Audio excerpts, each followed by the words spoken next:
Donald Trump తన రెండో విడత పాలనలోనూ తనదైన శైలిలో వాణిజ్య యుద్ధాన్ని తీవ్రతరం చేస్తున్నారు. తాజాగా ఫ్రాన్స్ నుంచి దిగుమతయ్యే ప్రపంచ ప్రసిద్ధ వైన్లు, షాంపైన్లపై ఏకంగా 200% భారీ సుంకాలు విధిస్తానని హెచ్చరించడం ప్రపంచవ్యాప్తంగా కలకలం రేపుతోంది.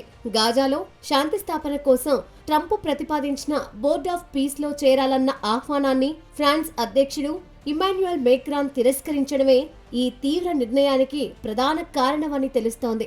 ఐక్యరాజ్య సమితి సూత్రాలకు విరుద్ధంగా ఈ మండలి నిబంధనలు ఉన్నాయని ఫ్రాన్స్ వాదిస్తుంటే, తన మాట వినని దేశాలపై ఆర్థిక ఆంక్షలనే అస్త్రాలుగా ట్రంప్ ప్రయోగిస్తున్నారు. కేవలం గాజా అంశమే కాకుండా గ్రీన్లాండ్ను అమెరికాకు విక్రయించే విషయంలో తనకు మద్దతు ఇవ్వని దేశాలపై కూడా ట్రంప్ ఆగ్రహంగా ఉండటం ఈ ఉద్రిక్తతలను మరింత పెంచుతోంది.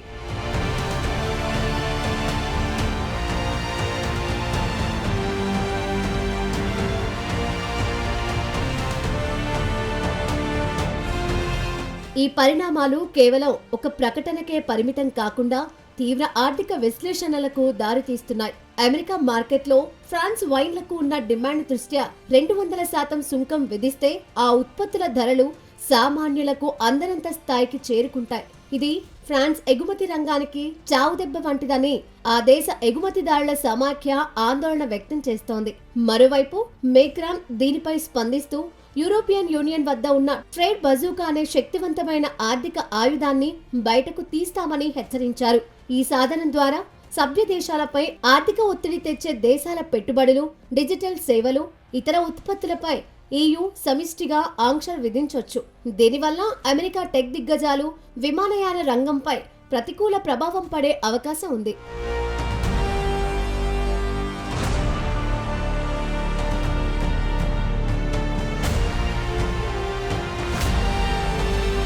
ప్రస్తుత పరిస్థితిని గమనిస్తే ట్రంప్ తన అమెరికా ఫస్ట్ విధానంలో భాగంగా మిత్ర దేశాలైన ఐరోపా దేశాలను సైతం వదలడం లేదు. గ్రీన్లాండ్ కొనుగోలు వ్యవహారంలో ఇప్పటికే 10% అదనపు సుంకాలు ప్రకటించిన ట్రంప్ ఇప్పుడు వైన్ అంశాన్ని తెరపైకి తెచ్చి ఫ్రాన్స్ ను లొంగదీసుకోవాలని చూస్తున్నారు. కానీ ఫ్రాన్స్, ఇతర ఐరోపా దేశాలు కూడా వెనక్కి తగ్గకుండా పోరాడేందుకే మొగ్గు చూపుతున్నాయి.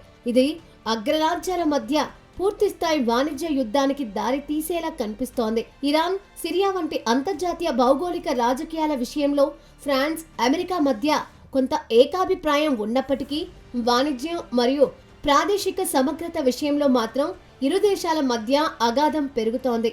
ఈ పరిణామాలు రాబోయే రోజుల్లో ప్రపంచ ఆర్థిక వ్యవస్థపై, ముఖ్యంగా అంతర్జాతీయ వాణిజ్య సరఫరా గొలుసులపై తీవ్ర ప్రభావం చూపేలా ఉన్నాయి.